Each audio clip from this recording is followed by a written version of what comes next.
창세기 7장 1절 5절까지의 말씀을 제가 한 절, 여러분이 한 절 교독하도록 하겠습니다. 찾으신 분 아멘 하실까요? 아멘. 네, 제가 먼저 읽겠습니다. 여호와께서 노아에게 이르시되 너와 내 온 집은 방주로 들어가라. 이 세대에서 내가 내 앞에 의로움을 내가 보았음이라.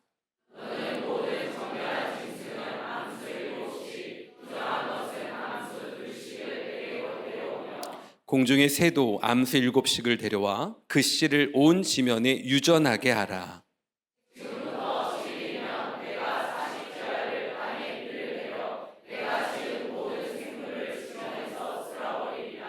다 함께 읽습니다. 노아가 여호와께서 자기에게 명하신 대로 다 준행하였더라. 아멘. 주님을 사랑하시는 분 아멘 하시죠? 주님의 오심을 기다리시는 분 아멘 하실까요? 네. 자, 오늘 창세기 7장의 말씀을 중심으로 절대 순종의 삶이라는 제목으로 짧은 시간 은혜를 나누도록 하겠습니다. 우리 함께 따라해 보실까요? 절대 순종의 삶. 절대 순종의 삶. 아멘. 이런 반응 제가 너무 좋습니다. 이렇게 반응을 잘해 주시면 설교가 짧아지겠죠. 제가 첫 목회지를 지방에서 바닷가에서 하고 목사 안수를 받은 다음에 제가 살았던 서초동으로 이제 부목사를 올라가게 됐어요. 교대 앞에 있는 서울 교대 앞에 있는 교회에서 부목사 생활을 하는데 교회 학교를 맡게 됐거든요. 근데 청년부가 예배를 120명 정도가 드려요. 처음 담임 목사님과 함께 청년들 임원들하고 인사를 하는데 20명의 기획위원들이 있더라고요. 청년들 기획위원회가 따로 있어서 이 친구들하고 이제 회의를 하는데 저는 뭐 신촌렉이니까 그냥 듣고 회의를 이렇게 하는구나. 이 친구가 회장이고 이 친구들이 리더구나. 이렇게 알았어요. 회의가 다 끝나고 목사님의 기도가 딱 끝난 다음에 전체 청년들이 일어나서 20명의 리더들이 일어나서 주먹을 불끈 쥐고 이렇게 구호를 외치는 거예요. 절대 믿음, 절대 순종. 우리 한번 해볼까요? 좀 죄송하지만 네, 오른손 주먹을 불끈 쥐시고 왼손 말고 오른손. 네, 제가 절대 믿음, 절대 순종하면 여러분도 외치시는 겁니다. 아셨죠? 연습 안 해봐도 되겠죠? 네, 절대 믿음, 절대 순종. 절대 믿음, 절대 순종. 정말 감격입니다. 네. 청년들과 교제를 나누면서 이 청년들이 직장 생활 또 학교를 다니면서 얼마나 헌신적으로 하나님 나라에서 살아가는지 말씀대로 살아가는 삶, 말씀대로 순종하는 삶을 제가 곁에서 보게 됐어요. 낮에는 대학교를 가서 신방하고 저녁에는 직장인 청년들이 퇴근하면 같이 식사를 하며 그들의 비전을 나누게 되었는데요. 한 청년은 직장을 그만두고 종신 선교사로 헌신하며 그 회사를 들어가게 됩니다. 그 청년에게 무엇이 있었을까요? 오직 예수 그리스도만이 있었다고 고백을 합니다. 자신의 모든 재정을 제로 베이스로 만들어서 빚도 청산하고 그 헌신 선교단체에 들어가서 하나님 나라를 위해서 쓰임받는 그 청년을 보면서 목회자인 제가 많은 감동을 받게 됐어요. 절대 순종이라고 하는 것이 무엇일까? 그때부터 저는 고민하기 시작했습니다. 하나님께서 우리에게 원하시는 것은 제사보다 절대 순종을 원하고 계시는 것이죠. 그렇기 때문에 이 사랑의 교회 성도분들이 이 저녁 절대 순종으로 예배의 자리 가운데 나온 줄로 믿습니다. 오직 주님을 기대하시며 오직 말씀을 기대하시고 그 가운데 역사하실 성령의 은혜를 사모하시며 나온 여러분 모두에게 주님의 크신 은혜가 있기를 간절히 소망합니다. 예전에 보았던 다큐멘터리 하나가 있습니다. 일본의 초밥 장인에 대한 EBS에서 나온 다큐멘터리를 요 근래에 다시 한번 보게 됐어요. 이름이 오노지로라고 하는 그와 같은 초밥 장인이 있습니다. 여러분 초밥 좋아하십니까? 저는 아들만 둘 키우고 있는데요. 저희 둘째가 중학교 3학년입니다. 말을 안 듣죠. 네. 왜 지금 춘천이 아닌 다른 곳에서 이제 학교를 다니고 또 친구들을 오랜만에 저희 집에 초대를 해서 왔는데 어제 밤새 놀고 또 어제 오후에는 나가서 저녁 식사를 했다 그래요. 집사람에게 사진을 보냈는데 이 친구가 초밥을 좋아하거든요. 혼자서 초밥 30그릇을 먹은 거예요. 제 속이 탔을까요? 네, 그리고 엄마에게 전화를 했대요. 엄마, 맛있게 먹었어요. 네, 아들의 초밥 접시만 그렇잖아요. 나머지 2명의 친구들은 제가 알 길이 없지만 밤에 들어가서 잘했다, 잘했다 안아줬어요. 제 속은 그렇지 않았어요. 네. 우리나라에도 초밥을 만드시는 장인들이 많대요. 제가 잘은 모르지만 이분들은요 얼마나 많이 밥알을 만드셨는지 밥알 개수를 맞춘대요. 들어보셨죠? 그리고 이 초밥의 무게를 똑같이 만드신대요. 지금 말씀드리려고 하는 오노지로라고 하시는 분은 25년생이니까 올해로 몇 세일까요? 100세가 됐어요. 100세. 7살 때부터, 무려 7살 때부터 식당에서 초밥을 만드는 일을 하셨대요. 그러니까 딱 잡으면 밥알이 몇 개인지 알까요? 알까요? 알아요. 그래서 이분이 일본에서만 유명한 분이 아니라 세계적으로 유명한 초밥을 만드는 장인이 되었던 것이죠. 뭐 다른 것보다 이분이 말씀이 저는 너무나 귀했고 도전적이었습니다. 나는 음식을 파는 사람이지 돈을 남기는 사람이 아니다.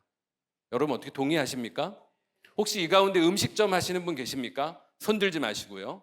네, 그 집 가게 됩니다. 그러면 나는 음식을 파는 사람이지 돈을 남기는 사람이 아니다.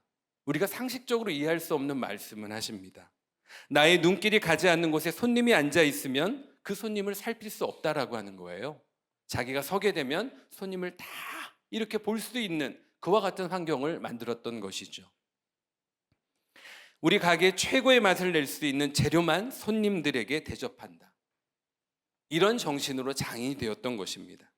얼마나 매일매일 음식을 위해 그 얼마 안 되는 이 초밥, 입에 넣으면 아이스크림처럼 사라지는 그 초밥을 만들기 위해서 노력했을까요? 손님들의 취향과 식성을 얼마나 잘 알고 있었을까요? 이 영상을 통해서 저는 저 스스로 질문하게 됩니다. 나는 얼마나 내 자기 관리를 잘하고 있을까? 목회자로서, 한 그리스도인으로서 나는 무엇을 철저히 더 관리해야 될까라고 하는 질문을 계속적으로 던지게 됩니다. 그러면서 결론을 제 스스로 내립니다.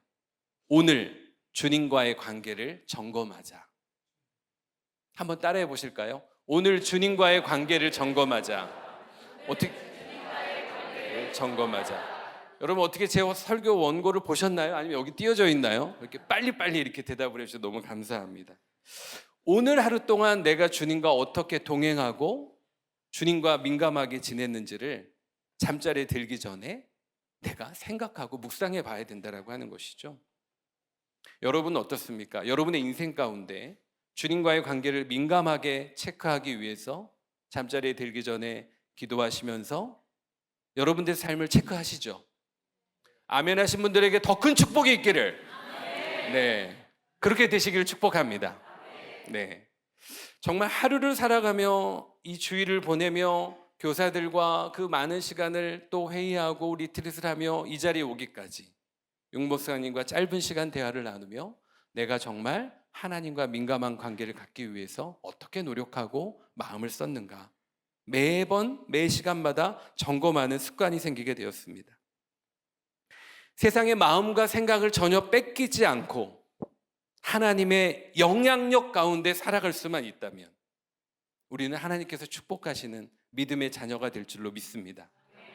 이 자리에 눈을 부릅뜨고 부족한 조용을 쳐다보며 하나님의 말씀을 듣는 여러분의 삶 가운데 하나님의 놀라운 영향력이 함께 하시길 간절히 소망합니다. 그런데 여러분에게 부탁드릴 것이 있습니다.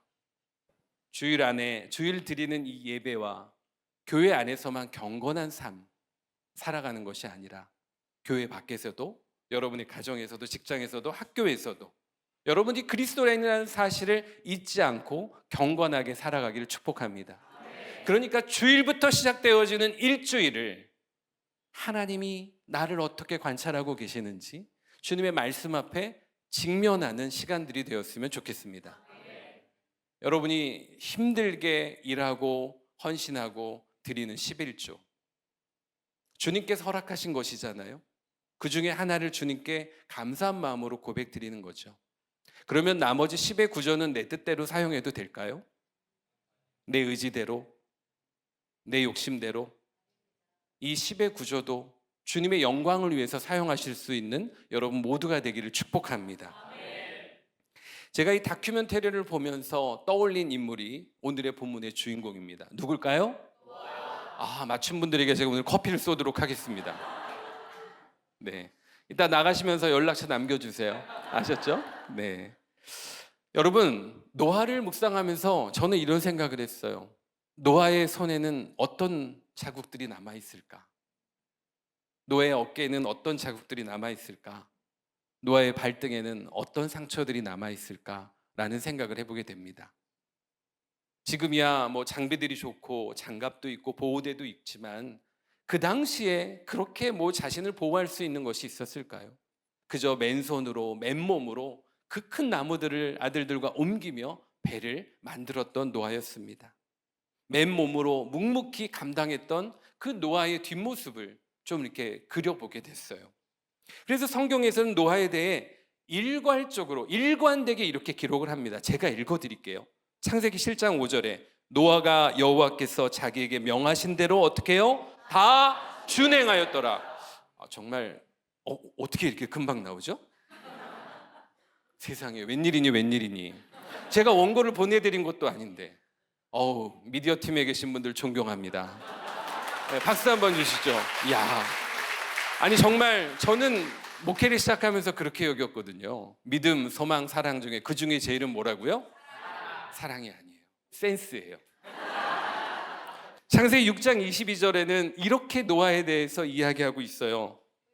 어머나, 6장 22절, 네, 제가 읽겠습니다. 노아가 그와 같이 하여 하나님이 자기에게 명하신 대로 다 준행하였더라. 아멘. 아멘이십니까? 다 준행하였더라 라고 또 기록하고 있죠. 이번에도 빨리 나오나 보도록 하겠습니다. 창세기 7장 5절, 7장 5절입니다. 하나, 둘, 셋. 오! 세상에. 함께 읽습니다. 시작. 노아가 여호와께서 자기에게 명하신 대로 다 준행하였더라. 아멘. 아멘이십니까? 자기에게 명하신 대로 다 준행했던 노아의 삶. 그 노아의 삶이 이 자리에 있는 저 어린 심령들, 청소년들, 청년들, 여러분의 삶이 되시기를 축복합니다. 그런데 노아는요, 방주를 만들면서 이 방주를 만드는 모든 제작하는 동안 오직 한 가지 방법만을 동원했어요. 그것이 뭘까요? 하나님께서 명령하신 대로, 하나님의 방법대로, 하나님의 식양대로 방주를 만들어 갔다라고 하는 것이죠. 그래서 노아를 가리켜서 저는 감히 이 인물이 하나님 앞에 어떤 인물이에요? 절대 순종의 인물이에요. 바라고 소망하기에는 이 사랑교회 모든 성도분들이 하나님 앞에서 그와 같은 절대 순종의 성도들이 되기를 축복합니다. 오늘 이 시간 하나님의 말씀에 순종함으로 은혜 안에 거했던 이 노아를 우리가 함께 생각하며 절대 순종의 삶을 다짐하고 나아가는 여러분 모두가 되기를 축복합니다. 첫 번째로 우리가 생각해 볼 것은요, 순종은 쉽지 않다라고 하는 거예요. 함께 따라해 보실까요? 순종은 쉽지 않습니다. 순종은 쉽지 않습니다. 다시 한번 해볼까요? 순종은 쉽지 않습니다. 순종은 쉽지 않습니다. 이야, 이 물도 너무 맛있습니다. 이야, 이 티슈 이렇게 접어준 거 보세요. 세상에. 웬일이니. 여기 필요하신 분 있으면 하나 가져가셔도 됩니다. 네, 순종은 쉽지 않습니다. 저희 집에 고등학교 2학년짜리 아들 하나, 중학교 3학년짜리 사내 하나 뿐이 없습니다. 그래서 저는 사람들이 목매달 사람이라 그래요. 그래서 이 아이들을 키워서 본교에, 제가 서초동에 있는 수표교 교회에서 나고 자랐는데 거길 가서 정말 감동적인 예배를, 결혼하고 둘이 나왔는데 넷이 갔잖아요. 저 뒤에서 예배를 드리는데 너무 감동인 거예요. 내가 어린 시절에 여기서 뛰어놀았지, 여기서 찬양단과 함께 이렇게 활동했었어. 아이들에게 가르쳐주면서 예배가 끝나고 이제 식당에 가서 국수를 먹는데요, 권사님들이 다 오셔서 제 엉덩이를 막 치세요. 저 목사님 이렇게 왔어. 근데 아쉬운 얘기를 딱 하나 하세요. 딸 하나 낳지. 그 얘기가 저에게는 정말 이렇게 훅 박혔어요. 사실 제가요, 이런 원고도 없는 얘기를 자꾸 말씀드리는데 여러분들이 자꾸 이렇게 반응해 주시니까 제가 딴 얘기를 막 하잖아요. 저도 사실은 딸을 갖고 싶었을까요? 갖고 싶었을까요? 갖고 싶었어요. 딸 없으신 분들 고개 숙이십시오. 네. 사실은 둘째까지 낳을 때 이 스토리가 있습니다. 첫째, 제가 장손인데 참 귀하게 자란 것 같아요. 그죠? 고개 끄덕이신 분들에게 축복이 있기를. 제가 장손인데요. 자랄 때마다 저희 할머님과 또 작은아버지들에게 엄청난 사랑을 받았어요. 저희 막내 고모만 빼고. 막내 고모하고 저가 10살 차인데 제가 어린 시절에 이제 명절 때가 돼서 아버지 고향에 딱 가면 할머니께서 저를 업어가지고 동네 다니면서 우리 양돼지 왔다고 이렇게 자랑을 하신 거예요. 지금은 제가 이렇게 좀 볼품이 좀 있지만 그때는 얼마나 이렇게 살이 있었는지 자랑을 하시니까 누가 시기 질투를 해요? 막내 고모가. 저희 막내 고모 보셨습니까? 근데 어떻게 이렇게 잘하세요? 막내 고모가 저만 보면 할머니 안 보는 데서, 어머니 안 보는 데서 꼬집고 눈 찌르고 코 찌르고 얼마나 괴롭혔는지 몰라요. 첫째가 딱 태어나니까 저희 친할머니께서, 우리 손상숙 할머니 권사님께서, 지금은 천국에서 보시고 계시겠지만 이 승민이의 앉는 모습을 딱 보니까 사내 동생을 볼 것 같아요. 어떻게 그런 사인이 딱 오셨나 봐요. 얘는 사내 동생 보겠다, 딱 이렇게. 근데 둘째 승현이가 태어났거든요. 그 승현이의 코에 있는 핏줄을 딱 보더니 또 말씀하시는 거예요. 야도 사내 동생 보겠다. 그 얘기에 저희 집사람의 마음이 어땠을까요? 확 다쳤어요. 그렇죠. 아우, 이게 확 다친 게 아니라 우리 집사님은 확 다쳤대요.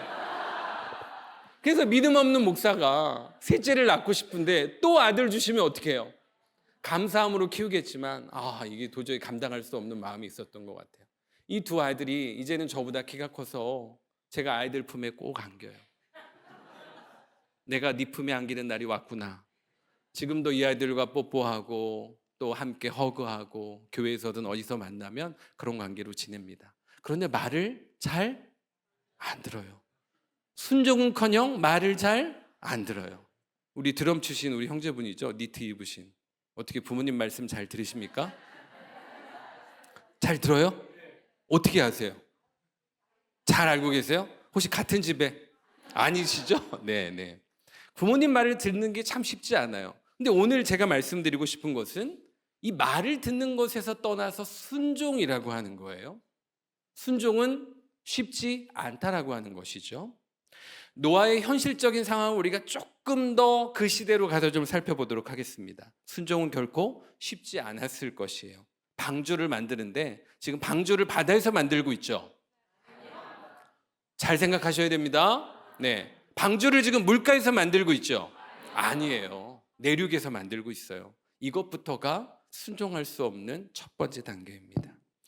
주님께서 말씀하신, 하나님께서 말씀하신 하나에서 10까지 순종할 수 있어요? 없어요? 없어요? 없어요. 없는 것을 하나님께서는 이야기하고 계세요. 홍수의 징조가 눈에 보여요? 안 보여요? 안 보여요?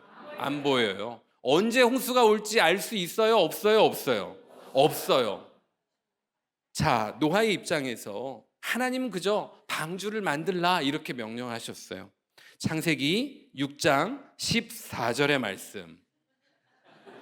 네, 그렇습니다. 존경합니다. 우리 함께 한 목소리 읽어보도록 하겠습니다. 시작. 너는 고페르 나무로 너를 위하여 방주를 만들되 그 안에 칸들을 막고 역청을 그 안팎에 칠하라. 아멘. 하나님께서 말씀하세요. 방주를 만들어라. 그 안에 칸들을 막고 역청과 뭐가 잘렸나요? 네, 역청을 그 안팎에 칠하라. 밑에 줄에 있군요. 죄송합니다. 자, 성경에는요, 방주라고 하는 의미를 가진 곳이 몇 군데 등장할까요? 어떻게 하셨어요? 2군데 등장해요. 첫 번째는 지금 노아의 방주에서 방주라는 의미가 등장하고, 두 번째는 모세가 탔던 뭐죠? 모세가 어린 시절에 누워 있었던 갈대상자. 갈대상자가 똑같은 의미의 방주라는 의미를 가지고 있어요. 여러분, 방주와 갈대상자는 내가 원하는 곳으로 갈 수 있을까요? 없을까요? 절대 못 가죠. 내가 원하는 속도를 낼 수 있을까요? 방주와 이 갈대 상자에는 방향키가 없고 속도를 낼 수 있는 노와 같은 이런 게 전혀 존재하지 않습니다. 그래서 방주와 갈대 상자는 하나님께서 원하시는 대로 그냥 흘러가는 거예요. 이 방주를 통해서, 갈대 상자를 통해서 하나님의 구원과 돌보심이 담겨져 있다라고 하는 것이죠. 저와 여러분은 하나님께서 허락하신 예수 그리스도로 몸된 교회를 삼으신 이 교회 안에서, 이 방주 안에서 믿음 생활하고 있어요. 하나님께서 우리를 어디로 어떻게 인도하실 줄 알아요? 몰라요? 몰라요. 여러분들을 어떤 사역으로 주님께서 부르실 줄 몰라요? 몰라요? 그저 목사님이 부르시면 순종하는 마음으로 예, 섬기겠습니다. 이렇게 가는 거잖아요. 우리 출애굽기 2장 3절의 말씀 한번 읽어보실까요? 모세 이야기인데요. 출애굽기 2장 3절의 말씀. 네, 제가 읽을까요? 네, 감사합니다. 함께 읽어보겠습니다. 시작. 더 숨길 수 없게 되매 그를 위대하여 갈대 상자를 가져다가 역청과 나무진을 칠하고 아기를 거기 담아 나일 강가 갈대 사이에 두고. 아멘. 누구를 더 숨길 수 없어요? 모세가 커가니까 울음소리가 나잖아요. 이제 엄마가 갈대 상자를 가져다가 역청과 나무진을 바르고 나일 강가에 띄우게 됩니다. 이처럼 방주와 갈대 상자는 하나님의 역사하심과 하나님의 구원의 상징이 되었어요. 여러분들이 이 믿음의 공동체 안에서 그와 같은 놀라운 은혜를 경험하기를 간절히 소망합니다. 여러분, 근데 순종이 어려운 이유가 있습니다. 왜 순종이 어려울까요? 왜 순종이 어려울까요? 오, 누가 얘기했어요 지금? 손 들고 다시 한번 얘기해 볼까요? 네. 아, 그렇죠. 네, 이런 의미입니다. 순종이 어려운 게 바로 이와 같은 거예요. 상식적이지 않다는 거예요. 그러니까 우리 자매가 말한 대로 내가 경험해보지 못한 일을 해야 된다라고 하는 거죠. 그러니까 순종이 어려운 거예요. 그러나 우리 하나님은 어떤 분이시겠습니까? 우리의 경험과 상식으로 판단할 수 있는 분이에요, 아니에요? 아닙니다. 나의 상식으로 하나님을 재단할 수 있는 분이 아니시잖아요. 그렇기 때문에 우리가 하나님이 그와 같은 분이시라고 하는 것을 반드시 기억할 필요가 있는 것이죠. 미국에서 엄청난 종교회의가 열리게 됐어요. 그래서 목사님들과 교수님들이 모여서 논의를 며칠 동안 하는데 그 토픽이 뭐냐면, 주제가 뭐냐면 성경에 오류가 없는 것을 어떻게 우리가 변증할 수 있을까?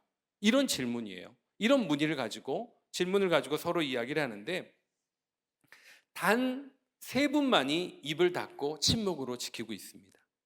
러시아에서 온 정교회 사제들이셨어요. 그래서 마지막 날 많은 사람들이 이 세 분에게 질문을 해요. 왜 이와 같은 일에 아무 말씀을 안 하십니까?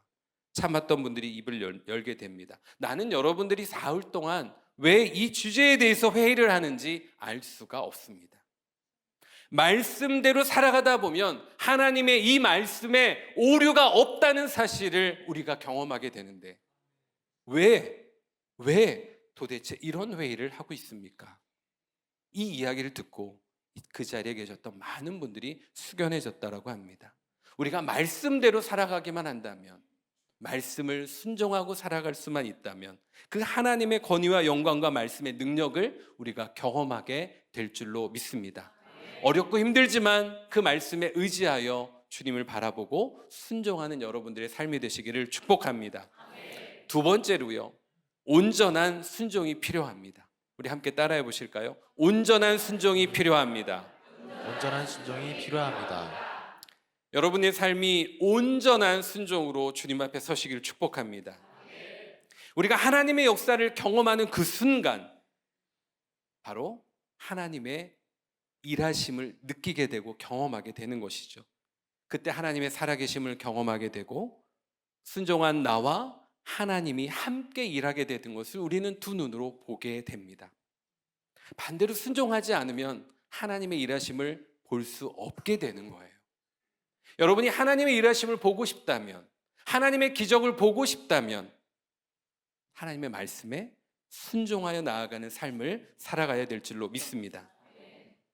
노아는 하나님께서 말씀하신 그대로 더하고 덜하지도 않게 명령하신 대로 순종한 삶을 살았다고 말씀드렸어요. 그런데 이 순종이라고 하는 영역이요, 참 애매모호합니다. 10개 중에 9개를 순종했다면 순종을 한 걸까요? 그렇게 생각하십니까? 10개 중에 9개를 순종했다면 순종하지 않은 것이라고 여러분 장담할 수 있습니까? 말씀대로 살아가시는 분들입니다. 네. 절대 순종에서는 부분적인 순종이나 절반의 순종이 있을 수 없다라고 하는 거예요. 온전한 순종만이 주님 앞에 있을 수 있다라고 하는 것이죠. 여러분, 사울왕을 잘 아실 거예요. 이스라엘의 초대 왕 사울왕. 하나님께서 사무엘 선지자를 통해서 아말렉을 치고 전쟁을 하라고 말씀하십니다. 그래서 사무엘 선지자가 사울에게 이렇게 이야기합니다. 아말렉을 쳐서 그들이 가지고 있는 모든 소유를 어떻게 해요? 진멸하라고 말씀하세요. 남녀, 소아, 젖 먹는 아이, 양과 약대, 그리고 나귀를 모두 죽여야 한다고 전하게 되죠. 사울은 말씀을 듣고 군사를 모아서 전쟁을 치르게 됩니다. 말씀대로 모든 사람들을 죽였어요. 그런데 단 한 사람 아말렉 왕을 살려두게 됩니다. 좋은 양과 소, 기름진 것, 어린 양과 같은 것은 죽이지 않고 백성들에게 나누어 주어서 어디에 사용하라고요? 제사를 지낼 때 사용하라고 그렇게 주게 됩니다. 자, 백성들의 입장에서 보면 사울 왕이 하나님의 말씀에 순종한 것처럼 보입니다. 모든 사람들을 다 죽였어요. 단 한 사람 빼고. 그리고 좋은 것들은 백성에게 나눠주며 제사 지낼 때 쓰라고 하는 그 모습을 보고 백성들은 사울 왕이 정말 대단한 순종의 사람이구나 라고 그렇게 이야기합니다. 그런데 하나님의 평가는 그렇지 않았다라고 하는 것이죠. 사무엘상 15장 11절의 말씀, 사무엘상 15장 11절의 말씀을 우리가 함께 뜨면 읽어보도록 하겠습니다. 시작. 내가 사울을 왕으로 세운 것을 후회하노니 그가 돌이켜서 나를 따르지 아니하며 내 명령을 행하지 아니하였음이니라 아니하였음이니라 하신지라. 사무엘이 근심하여 온 밤을 여호와께 부르짖으니라. 아멘. 하나님께서 후회하고 계세요. 사울을 왕으로 세운 것에 대해서. 그 원인이 무엇입니까? 나를 따르지 아니하며 내 명령을 행하지 아니하였다라고 그렇게 말씀하고 계십니다. 사울은 수만 명을 죽였습니다. 단 한 사람을 살려뒀어요. 그 하나님의 명령에 99.9999%를 순종했어요. 사람들이 보기에는 순종한 것처럼 보이겠지만 하나님은 그 사울을 불순종한 것으로 평가했다라고 하는 것입니다. 하나님께서 그것을 돌이켜서 나를 따르지 아니하였고 내 명령을 행하지 아니하였다라고 그렇게 안타까워하십니다. 사랑하는 성도 여러분, 노아라고 하는 이 인물은 끝까지 순종하는 길이 쉬웠을까요? 어려웠을까요? 어려웠을 거예요. 노아라고 사람인데 왜 흔들림이 없겠어요? 왜 하나님은 나에게 이렇게 어마어마한 일을 이렇게 오랫동안 시키는 거야? 마음에 흔들림이 있었을 거예요. 그런데 노아의 위대함은 끝까지 그 순종으로 발걸음을 말씀 가운데로 옮겼다라고 하는 것이죠. 여러분의 모든 삶이 주님의 말씀 가운데로 끝까지 순종하는 삶이 되기를 축복합니다. 그런데 왜 노아가 어떻게 하나님의 말씀에 끝까지 순종하며 살아갈 수 있었을까요? 히브리서 11장 7절의 말씀, 아주 중요한 말씀인데 빨리 찾아주실 것을 간절히 부탁드립니다.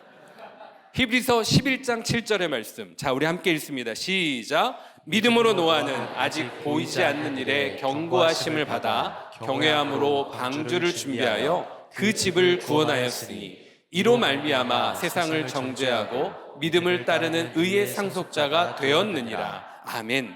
노아는요, 하나님을 경외했는데 무엇을 바탕으로 경외했습니까? 믿음을 바탕으로 경외했다라고 하는 거예요. 그래서 끝까지 하나님을 순종하며 나아갈 수 있었던 것이죠. 이처럼 온전한 순종은 우리의 마음을 나누지 않습니다. 99.99%가 아니라 전심의 순종으로 주님 앞에 나아가는 것이죠. 사랑의 교회가 2024년을 마무리하고 새로운 2025년을 기획하고 기도로 준비하여 나아갈 때 정말 끝까지 온전히 순종하는 주의 제단이 되기를 축복합니다. 마지막 세 번째로요, 매 순간 순종해야 합니다. 어머나, 웬일이니 시키지도 않았는데 잘 왔어요. 우리는 매 순간 순종해야 합니다. 누구에게요? 하나님의 말씀에, 하나님께 순종하는 삶입니다. 노아가 모든 초점을 이 방주를 짓는 일에만 집중했다면 성공했을까요? 성공하지 못했을까요? 성공하지 못했을 거예요. 생각해보면 우리도 매일매일 순종이라고 하는 이 영역 앞에서 영적 싸움을 하지 않습니까? 이 저녁 데이트도 가야 되고 연말연시 모임도 많고 TV에서 재밌는 것도 하고 친구들 인스타에 어떤 것이 올라왔는지 보기도 하고, 참, 이 교회 학생들은 투지폰을 쓴다면서요. 세상에, 정말 주님의 상급이 큰 줄로 믿습니다. 이 저녁 얼마나 많은 유혹이 있는데도 불구하고 이 말씀의 자리에 우리가 왔을까요? 그 영적인 전쟁 가운데 여러분 승리한 줄로 믿습니다. 치열한 삶의 현장에서 끊임없이 하나님의 일에 순종하여 나아가는 여러분의 삶이 되기를 축복합니다. 그렇게 매일의 순종을 이어가는 사람은 노아처럼 하나님의 그 거룩한 영향력 안에 거하는 줄로 믿습니다. 주님은 우리가 일상 삶 속에서 주님을 의식하고 순종하시기를 원하실까요? 원하실까요? 우리를 불꽃 같은 눈빛으로 쳐다보고 계세요.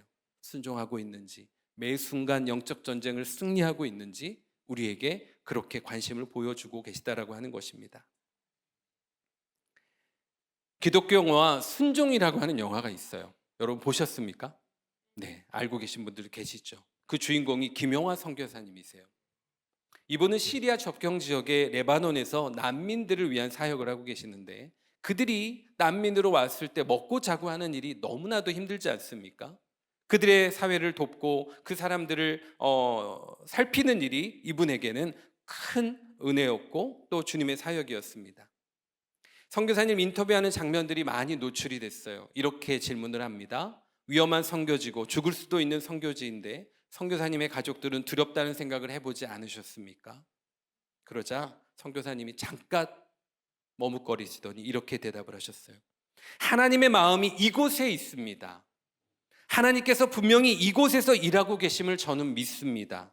설령 이곳에 어떠한 일이 일어난다 할지라도 함께 기도하고 섬길 수 있다면 연약하고 부족한 죄인이지만 그런 저희라도 쓰신다면 저희가 순종하겠습니다 라고 고백을 하셨어요. 부족하지만 주님께서 사용하신다면 순종하겠다라고 하는 이 고백이 제 마음을 너무나도 크게 울렸습니다. 제가 선교지에서 봤던 그 주님을 따르기 위해 맨몸으로 2-3시간씩 걸어 나왔던 원주민들, 그들에게는 전할 자가 없어서 교회를 찾고 선교사들이 올 때마다 도전을 받기 위해 나오는 그 심령들을 볼 때마다 정말 전하는 자가 있어야 믿게 된다라는 그 말씀이 저에게 실제가 되었던 것이죠. 김 선교사님도 그렇게 말씀하십니다. 부족하지만 주께서 나를 사용하신다면 순종하겠습니다. 우리의 능력이 뛰어나서요? 아닙니다. 하나님께서는 저와 여러분이 없어도 하나님 나라를 이루어 가시는 분이세요. 그러나 내가 부족하지만 주님의 말씀에 내가 순종할 수 있게 된다면 주님께 사용되겠노라고 그렇게 마음먹는 것이 중요한 것이겠죠. 여러분, 놀라운 사실이 있어요. 창세기의 원역사를 지나서 이 노아의 사건, 홍수 사건이 있는 6장부터 8절까지 하나님의 목소리, 하나님의 명령은 있지만 노아의 목소리는 들리지 않는다라고 하는 거예요. 바로 하나님께서는 말씀하시고 노아는 그 마음을 드리고 그저 삶으로 행동했다라고 하는 것입니다. 이것이 노아가 주는 참된 의미의 삶이겠죠. 노아의 절대 순종처럼 여러분의 모든 삶이, 여러분의 사역이, 여러분의 가정이, 여러분의 직장에서 절대 순종으로 나아가 승리하는 여러분 모두가 되시기를 주님의 이름으로 축원합니다.